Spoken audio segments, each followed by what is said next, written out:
I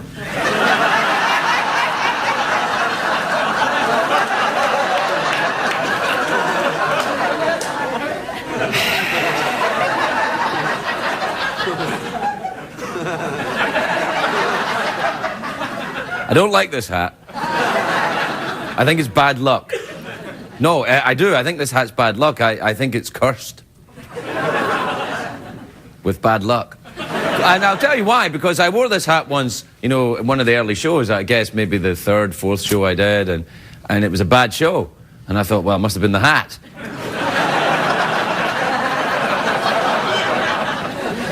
But looking back, I think maybe the hat was innocent. And then I'm wearing it now, and I can already feel this show begin to suck more than usual. Yeah, I mean, normally if you watch with any degree of regularity, you know this is a pretty lame show, but tonight it's even more lame. Already, and I've hardly even started. It's the hat's controlling me. It's kind of cool, though, isn't it? I mean, I kind of wish people would wear hats now. Although, the young people, of course, like to wear their hats backwards. Yeah, there you go.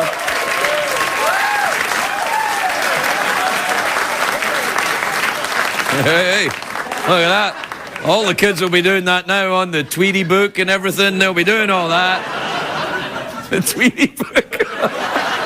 The Tweety book. Yeah, you know, you wait and see Justin Timberlake's next video. He'll be wearing a hat like this. Maybe. Maybe he won't, because they're bad luck, these hats. Look, the bad luck is transferred to you. You're watching this crap. There you are, bad luck. I'll take it off. Oh, the show's better already. Well, very much. It's hard to stay up. It's been a long, long day, and you've got the Sandman at your door. But hang on, leave the TV on, and let's do it anyway. It's okay. Tomorrow's just your future yesterday. Ladies and gentlemen, Craig Ferguson. Yep. Hi. Come on in. Hi, everybody. Welcome. Welcome to Los Angeles, California. Welcome to the Late Late Show. I am your host, TV Craig Ferguson. Thank you. That's enough. All right. Thank you. Thank you. That's enough. Come on. Now, wait. Please. That's enough. There's a recession on. Come on.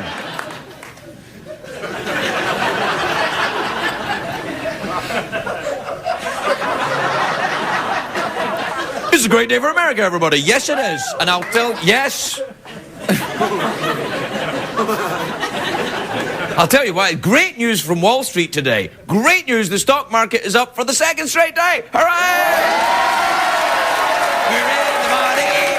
We're in the body. Whew, I'm glad the recession's over. We've been up for the second straight day on Wall Street. If it was an erection, we'd need to call the doctor.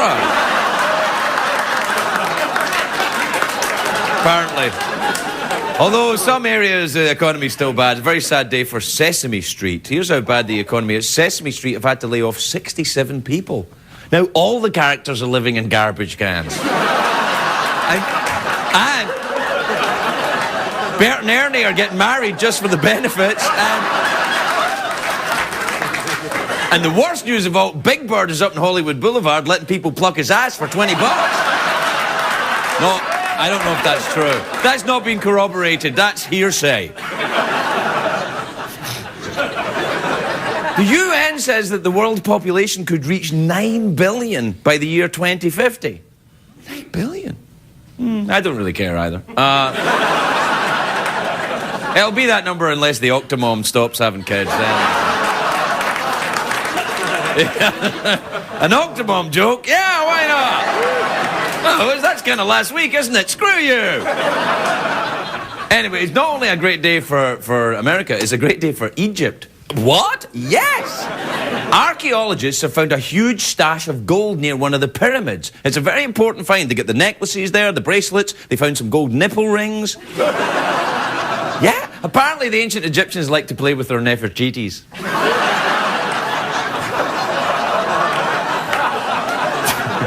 You're welcome, ghost of Benny Hill. Anyway, the gold they discovered may have belonged to a queen named Hatshepsut.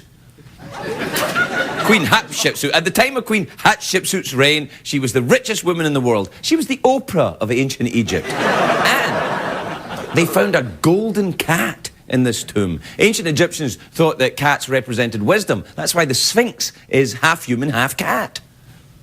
I know. Very frightening. Do we have a picture of a half human, half cat? There you are, look at that. Scare the pants off you, that. Can I see that again? Oh. You better answer my question! Anyway, there's a lot of concern amongst the archaeologists that the pyramids are decaying more rapidly than ever. See, the problem is the desert's right there and the wind blows the sand right into their cracks. That's the pyramids' cracks, not the archaeologists' cracks. They've got protective clothing on. Anyway, Egypt, of course, in its history, you were saying, Craig, you're probably thinking, how many times has Egypt been conquered through the years? Well, I don't know. What is this, the History Channel? I don't know. But Egypt's been conquered many times down through the years. The Romans conquered Egypt. Julius Caesar had an affair with Cleopatra. Then Cleopatra had an affair with Mark Antony. And then now Mark Antony is married to J-Lo.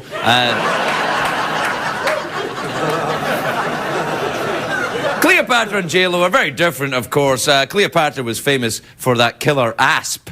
And J-Lo is famous for her delightful singing voice. Ancient Egypt still influences the world today, though. We even have pyramids on the back of our money. In the back of every $1 bill, there's a floating eye above a pyramid. This is to warn us against the dangers of pyramid schemes. And maybe the danger of taking too much acid. That may be the day. Anyway, I love ancient Egypt. Ever since I was a kid, I was interested in the mummies in ancient Egypt because my mother went to see a King Tut exhibit in London, and she brought back this brochure. And I thought the makeup looked really cool because the men in ancient Egypt used to wear dark eye makeup around their eyes so the sand wouldn't get in and irritate their eyes. At least that's what they would tell their wives when they get caught. They would... Oh, no, honey, you've got it all wrong. It's to keep the sand out of my eyes. Because that's how they used to talk in ancient Egypt. Honey, what are you saying? Did you know, here's an interesting fact about ancient Egypt. Finally, one. Well, here it is. Ancient Egyptians were stoned all the time. Yes, that's true, because their bread had a lot of sand in it. And after years of eating sandy bread, they had, they had tremendous dental pain. It's true, the sandy bread would do it. Sandy bread, by the way, is the name I use to write romantic novels. Bodice Ripper at the Mill by Sandy Bread. You may have read it. Anyway. Because they ate the sandy bread, Egyptians, their teeth get worn down. They look like British people in drag, ancient Egyptians. They were like, eye makeup, and it was like Monty Python back then. But to ease the pain, they drank a lot of beer and they got stoned off the new wonder drug at the time from the East then, opium. Oh. Is it any wonder I am fascinated by these people? They were stoned, they were drunk, they were working in construction, and they were wearing eye makeup. It was my life in the 1980s. That was me. I was an ancient Egyptian. And do you remember that Bangle song, Walk Like an Egyptian, right? Well, Egyptians didn't walk like that. They were stoned all the time. They walked like this.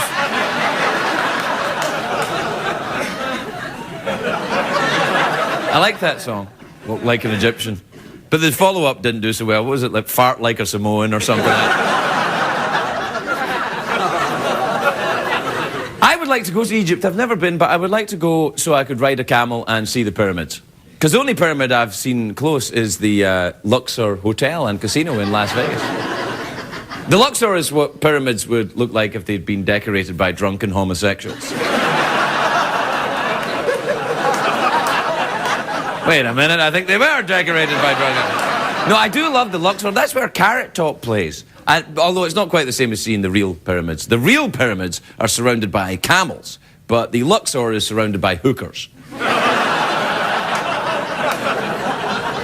Camels and hookers, both fun to ride, of course. And if you're lucky, you get 2 humps. So right there's a 7. All right, we better take a break.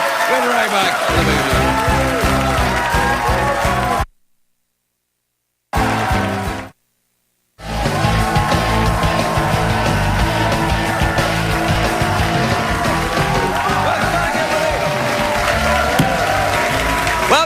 Welcome back to the show where we spotlight everything that's good about ancient Egypt. But we don't wear the unlucky hat.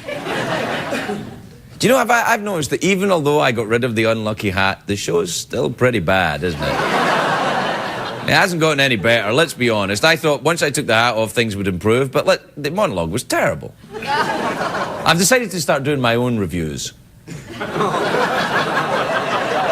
Mr. Ferguson came out here looking like some kind of overstuffed sofa. All right, then. Now, I'll do the emails instead, then. Do we have time for emails? Oh, what a surprise. We do. What a surprise we have time for emails. We've done 850 of these damn shows, and every night we've had time for email. Except one night we didn't, when I wore that hat. This is from Marek in Rykony in the Czech Republic. I didn't know we went out in the Czech Republic. YouTube. They go out in the Czech Republic, don't they? Yeah, the Czech Republic. You know there's people in the studio audience tonight from Holland? Oh, yes. Yeah, Amsterdam's in Holland. I went there once, and I can't remember. Small beer, small glass, maybe small beer, small glass, big lump of hash.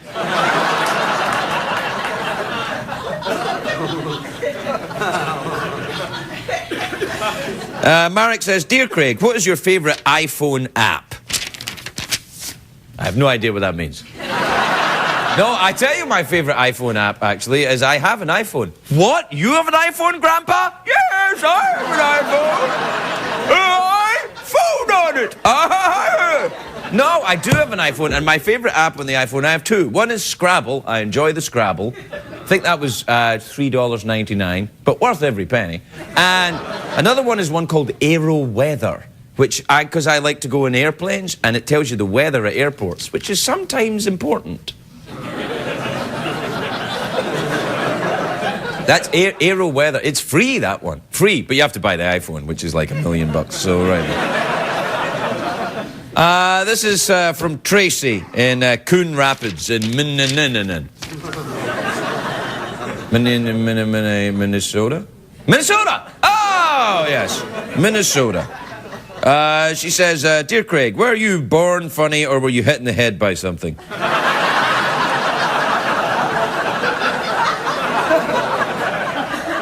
I said, no, what happened was that I was just, I went to Amsterdam and something happened. I can't remember what it was. I think I must have been hit in the head by a giant lump of hashish. Sorry for, I've got a bit of a frog in my throat. I don't know if you know. Medieval doctors, the expression frog in your throat, it comes from the medieval doctors. I know you said this the last 2 nights, Craig, yes, but I'm old and I forget things. Medieval doctors used to put, when you had a they would put a frog in your throat to get the evil spirit of your cough out of your throat. And of course you would die of frog poisoning. That's right, you can die of frog poisoning. Oh! I think I've got frog poisoning, doctor. Yes, but your cough's getting better, so right there. Take your pick. Take your pick. What do you want to die of? The plague or frog poisoning? I don't know.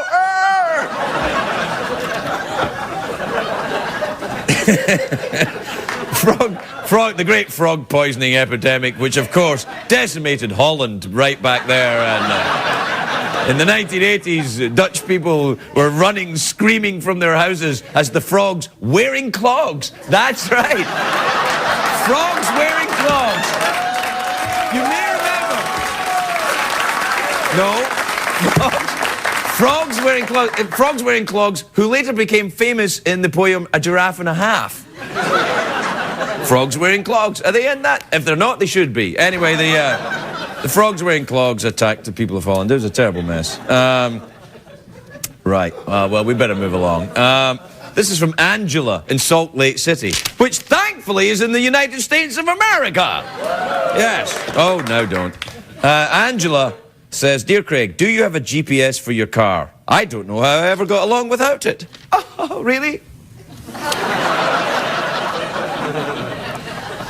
I do have a GPS in my car, but I don't know how to operate it. I can't find it. It's the hat! The hat made me say that! That's wrong! All right, we'll take a break. We'll be right back.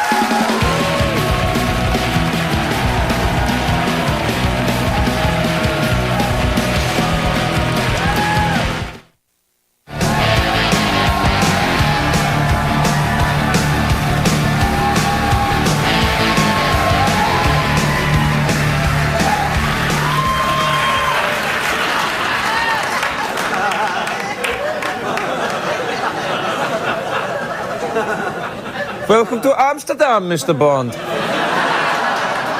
Please don't be alarmed by my pet frog, Cloggy. I only have him because I've got a bit of a... There you are. Oh, that's cleared it right up. There you go. Oh! Great. Don't blame me, blame the hat. That's all I'm saying. Anyway, it's a very... you know what? Welcome back, everybody. And it is a crazy time in the late-night television, of which I jokingly am part of. Conan O'Brien is moving to 11:30 and the NBC. Jay Leno is moving to Law and Order. He's 5 nights a week.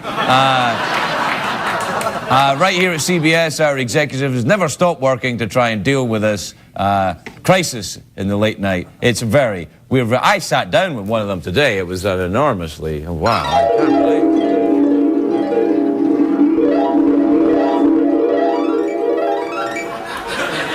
Wow, those keep getting longer and longer. They get quite long, yeah. Right. Craig, thanks for stopping by on short notice. It's no problem, Bart. I'm just downstairs. In this building? Hmm? Oh. I need to change that. I don't like that one bit. Move, Craig. Oh, right, Bart, I got a show to do today. I'm kind of busy, so what's up? Well, it was very exciting. Last week, CBS Research showed highlights of your show to a focus group. Oh, great. Well, I want to know what people think of the show. And I kind of want you to know. So, what should we do first, the good news or the bad news? Good news. Okie doke. The good news is,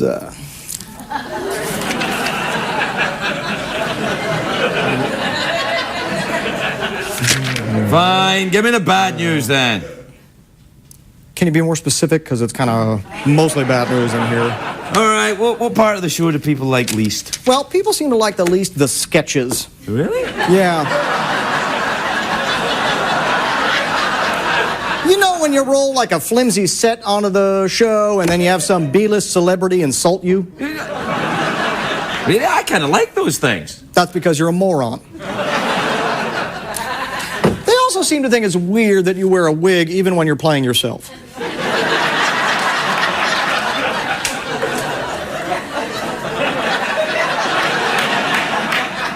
I don't do that. Was there anything they liked? Yes, there was something that they liked very much, and it was... Oh, there it is. The Sweet Release of Death. Is that something from the show? Is that a bit on the show or something? Sweet Release of Death. After 30 minutes in the focus group, all of the members were begging for the sweet release of death.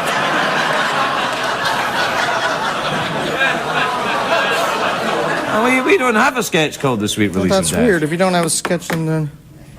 Oh, well, this isn't really helping, is it, Craig? No, it's not. It's not helping, Bart. I'm not the type of guy that enjoys strangers crapping on me.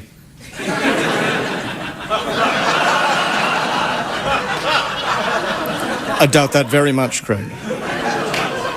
I've seen your Facebook page. Is there anything positive in the report? Yes. Yes. As a matter of fact, there was something positive in the report, Oh, Craig. thank goodness for that. They like your sexual ambiguity. Wait, what? Especially when you say, I'm not gay, I'm not straight, I'm European. That's you. That's me? you. That's exactly you to a T. That was me doing you. Wow. I'm European. Really? I never knew I did that. Well, it's good. At least I've got something positive to say. Yes. That's nice to hear. Craig, you know what? I'll tell you what. Why don't we just set aside a time where we can go over the rest of the results in depth, okay? Sure. We'll have another meeting. I'm here. Maybe we've had enough meetings. What do you say we do dinner and a movie? Maybe we could check out that new picture, I Love You Man, from DreamWorks Pictures, opening March 20th.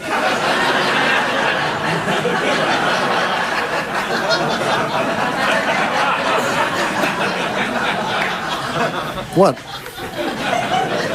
Did you just ask me for a date there, Bart? No, not a date. It'll just be a guy's night out, you know? Oh, all right. Yeah. Because my mother keeps telling me I gotta make more friends my own age and stop sitting on her couch every night.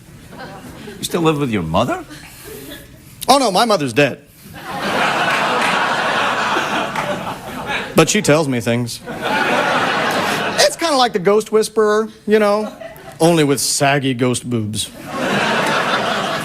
I'll just pretend I didn't hear that. Okay. Pick me up at 7:30, though, okay? Sounds All great. right, all right, good to see you.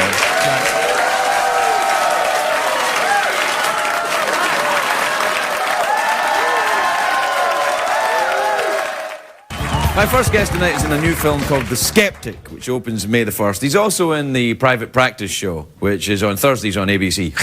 Take a look at this. And while you're at it, will you consider backing off with Jill? She's in my office, and her body is a mess. Her muscle pain is unreal. Well, she's injured. She was injured before the attack. You were treating her. For a rotator cuff tear, she was getting better. Her treatment was nearly done. Since the attack, her injuries are not muscular. Pulling up those memories, that's what's eating her. If I can walk her through the attack, then I can desensitize her to the memory. She wants to get this guy who did this to her, so she remembers she can put him away and have her life back. That's interesting.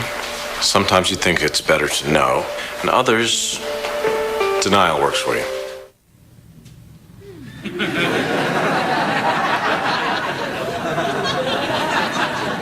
I'd love to be a TV doctor instead of this crap.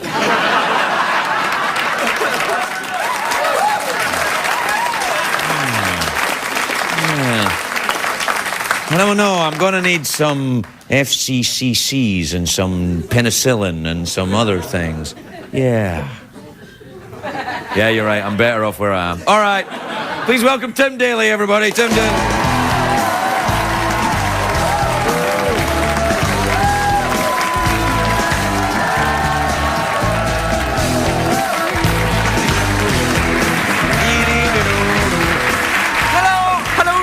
Hello, Mr. How are Ferguson. you, Tim? I'm well. Now listen, the last time I was on the show, Yeah? you had lost your watch. And Yeah, I got it back. And I did the Craig Ferguson bailout. I gave you my watch. This time, a new hat. A hat! Thank you! To A break lucky the hat. curse of the old hat. All right. And it has your initial on it. C for Craig. Oh. So, Wow, no, did you... Isn't it? Come on!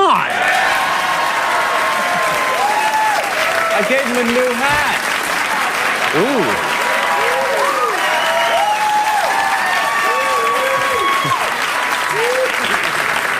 And did you think we planned? I didn't plan that. Really? You really brought me a hat? I brought it from my suitcase, yes. It's It's this my is your hat? It's got my Well, it's got your head goodies and juice stuff in it. yeah, but, you know. Let me put it on then. Okay, there you go. Oh, And look at you. hang on, You're- hang on. yeah. This is the real, if you want to see the real thing, it's this. Oh, boy, yeah. That's fetching, isn't it? Yeah, that's nice. Yeah, I don't know. I think it's better on you. Yeah, no, I think it's better on you. Yeah. All right. Do you want the big golden ancient No, Egypt hat? that's fine. No, the unlucky hat, no, thank you very much. Yeah, It's not unlucky to you, it's just unlucky to me. It might be lucky for you. No, it's unlucky to pretty much everyone that comes in contact with it. Yeah, it's a pretty unlucky hat. Yeah, I know. You're right. It's just not actually unfortunate from one. ancient Egypt. It's Oh, really? No, it's from a... Don't you know anything? Oh, see, there you go with the TV doctor thing. Do you enjoy doing the TV doctor? I do. Yeah. I mean, you know, I play this doctor of alternative medicine, this complementary medicine doctor, which is very interesting because I get to do all the What is complementary medicine? It's like you say, thank you look for great. that horrible great. cold that you have. Yeah, Thank you for that. your cold's Yes. lovely. Yes, That's a really nice. That's a beautiful That's the best hernia. broken arm I've ever I love seen. your hernia. No, it's stuff like, you know, acupuncture and Acupuncture? Yes. I've had that. I know. It's something. I've had it too. Do you Really? like it? Yeah. Oh, I like it a lot. acupuncture, herbal medicine, you know, Oriental medicine, stuff like that. Right. Yeah. Yeah, that's nice. That's what I do, yeah. Where did you get your acupuncture done? I mean, what part of your body? You know, actually, I want to tell a story, but I really can't. Oh, well, you've come to the right Because there's place. an You're not helping me here, Tim. on the set. There's this acupuncture chart, and there's this one point. It's a man, clearly a man on the acupuncture chart. And You can tell by his penis. Yes, as a matter of fact. Yeah. That's a very good point. Yeah. I'm going to kick your ass, as they say. Right. Yeah, you can tell by his penis, and somewhere between his penis and another part of his body that you can't talk about on TV. Right. There's apparently an acupuncture point. I know it. Oh!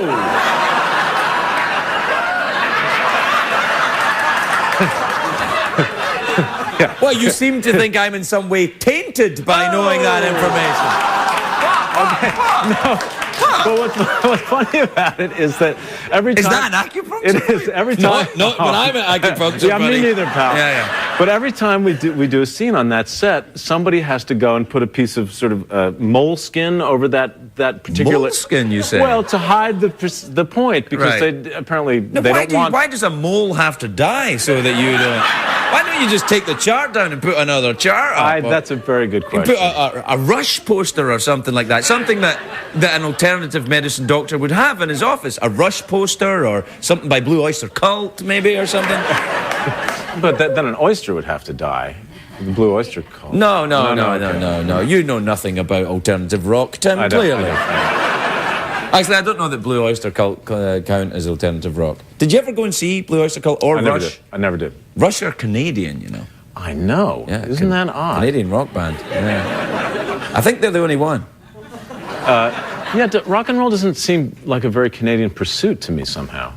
Well, Although Neil Young... Neil Young's Canadian, there you are. or used to be. Well, no, he's still Canadian, I think. Yeah. You used to be something else, right? Now you're American? I'm American now, yeah. Putatively? I was never Canadian. I know that's That's for damn sure. I know. Yeah. I see the interesting thing about Canadians that I always think is that they're very terribly polite people, always saying sorry, everything's nice, or they're very friendly. You put a hockey stick in their hand, they turn into psychopathic killers. It's all that repression, you know. Yeah. I mean, you see the Canadian Olympic team. They're like, we're number 3. We're number 3. It's very odd, that whole psychological. Yeah, no, they thing. are. Do you ever go up to Canada much? Not anymore. Not after I just said that. Yeah. The hockey players. Yeah, you don't want to do Yeah, that. They will I'm hurt you, kidding, these yeah, people. I know. Yeah, I know. Do you play hockey? Are you a sportsy guy? I am a sportsy guy. As a Really? matter of fact, the reason I have that silly hat that's over on the chair now is because I'm going skiing tomorrow. I feel the need to endanger myself every so often, so... Skiing's not that dangerous. I've done it. Well, what kind of skiing are we talking about? Downhill. Downhill skiing. Oh, I see. The dangerous kind. Yeah. I like to just ski either along a straight line or uphill. I do uphill skiing. It slows you down, but it's it's safer that way. I've got responsibilities. I know you do. I know you do. What about the car racing? Do you do the car racing? Well, I'm about to go and race in this Long Beach Grand Prix Celebrity Pro-Am race, but I have to learn how to do it. And I have very low expectations, but once again, I feel obliged to scare the crap out of myself every decade or so. So I think I'll give it a try. Now, will you do the skiing before or after the car race? Before. Oh, Yeah. you living on the edge, then. I'm not that close to the edge. All right, you're kind of I in the live middle near quite the comfortably. edge, Yeah. But it doesn't sound the same. Woo, living in the middle quite comfortably. Yeah. It's not really that frightening. Yeah. What kind of car do you drive though in these races? I don't know. Oh, you don't even know? Well, it's the Toyota, so I assume it's not probably a Chevy. Yeah, yeah. So it's going to be a Toyota. Or a Ford, which make a fine product. The Ford Motor Company. They make the greatest American car. What's wrong with that? Tim Daly, everybody. He's insane. Thank you very much. We'll be right back with Dr. Karen Cooney.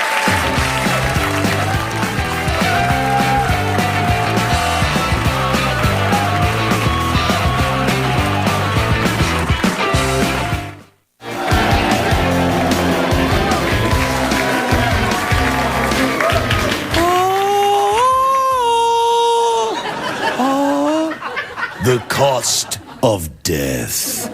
The social and economic value of ancient Egyptian funerary art in the period. Oh, hi, everybody. I was just reading a book during the commercial break. Craig, you can't possibly be that brainy. Oh, can't I? But my next guest wrote this. I won't let her talk about it, clearly. But it's about ancient Egypt. Is that a coincidence?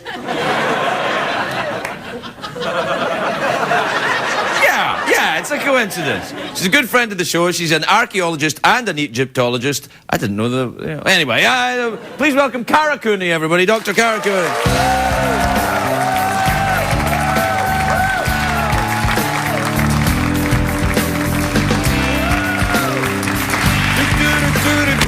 Hello, Cara. How you doing? Okay. What? I feel like you're stalking me. I'm not stalking This you. is talk show stalking. No. The whole monologue, the book, the hat. Yeah. I was just trying to make you feel comfortable, that's all, because I knew Little you're an creepy. Egyptologist. I thought Little if I creepy. threw in a few things about Egypt, maybe you would calm down. Clearly, I was wrong. Fine. All right. Do you ever go uphill skiing with Tim Daly? What about that? No, I cannot believe you just showed this I know, on this is- national this is- television. It's This is a bizarre. very expensive book, though, isn't it? Yeah, it's like $120 because it sells in euros. It's Leiden University. You keep talking about Amsterdam, right? Right, yeah. It's right next door. So you go to Schiphol. What? Excuse me? Schiphol, it's the airport right next to Amsterdam. Oh. So you fly into Schiphol. Instead of going to Amsterdam, you go the other direction, you go to Leiden. That's where this book was born. So it's 80 euros, but if you transfer that into dollars, it's like $120, $140. You can't get it on Amazon. there's not even so any you can pictures show in it, it. but they can't buy it, and they only, it's for institutions, academics, academics. I mean, so, they can try to buy it, but there's not that many. Look, I don't want to hurt your feelings. They don't want to buy it. And I'll tell you what. It's too ahead of them. It's too ahead because this is your expert's book on ancient Egypt. What I want to do is get a brief overview of ancient Egypt for the folks here who are clearly fascinated by the whole Right here, thing. right now? when 7-minute when overview? I put that, yeah.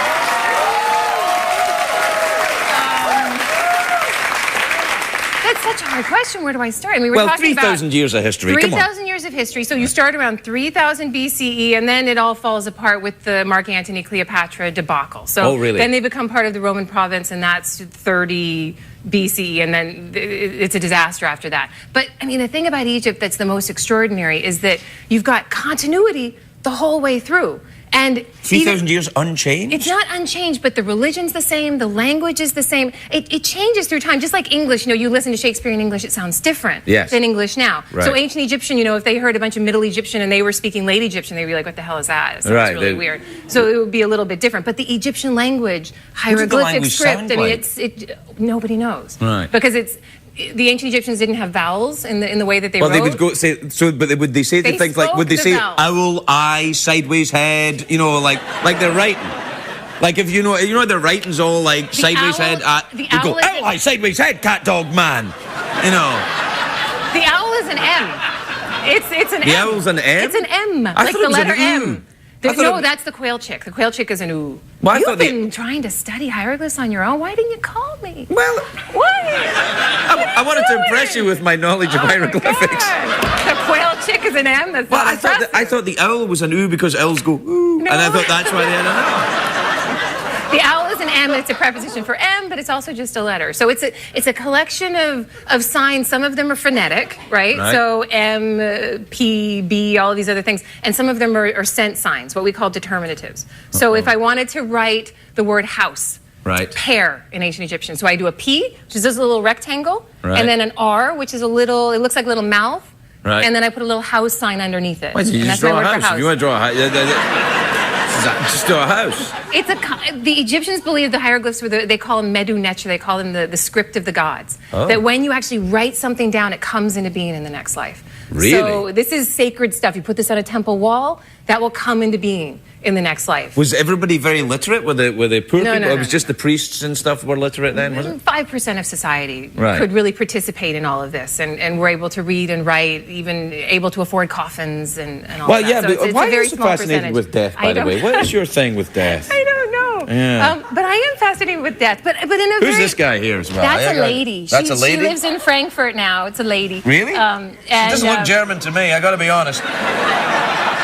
She's in a museum called the Liebig House, and she has 3 coffins there. And I spent many days with her, you know, looking at her. But actually, her mummy's not there. It's a weird thing. The Europeans would go into Egypt. They would find these lovely coffins, you know, triple set, you know, fits one inside another, like a set of Russian like nesting the- dolls. like the dolls. Right? Oh, that's so she has 3. adorable. It's Yeah. so cute, yeah. So she has 3 of those. But they took her mummy out, and nobody knows where the mummy is.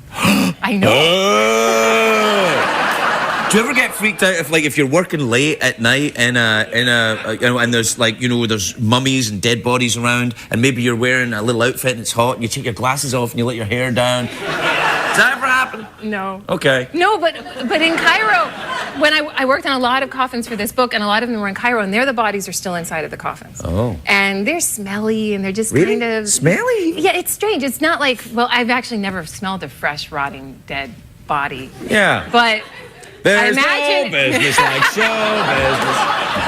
I imagine it would smell bad. Yeah, But I'm sure. a 3,000-year-old dead body, it smells musty, and, you know, Yeah, if like- it's badly mummified, it doesn't smell very good. Right.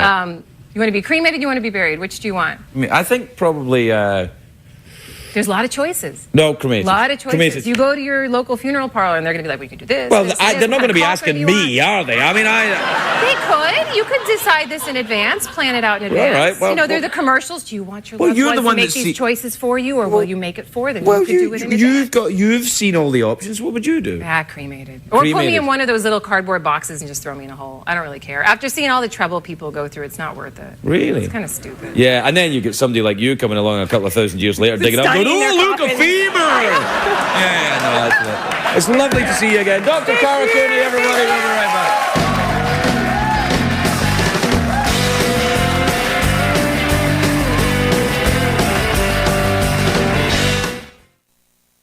What did we learn on the show tonight, Greg?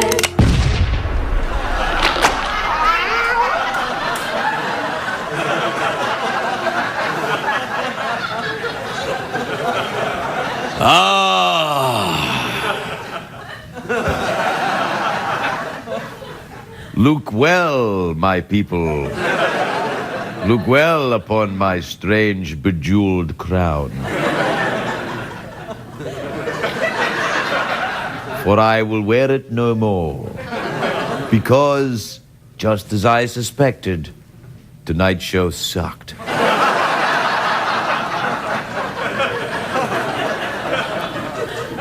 Which just goes to show you that something funny we'll add later will be...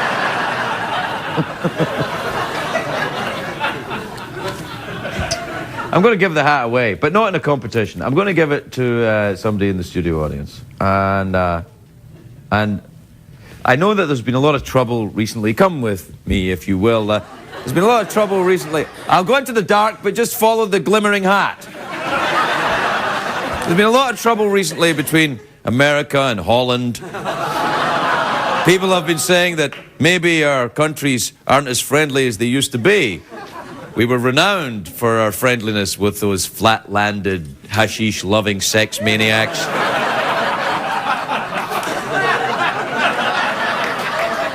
And I'd just like to, on behalf of the American people, present you with a glittery hat. Wear it in Amsterdam. Well done, it looks adorable. Look at that. The rift between America and Holland is healed, everyone. Good night. We'll see you tomorrow.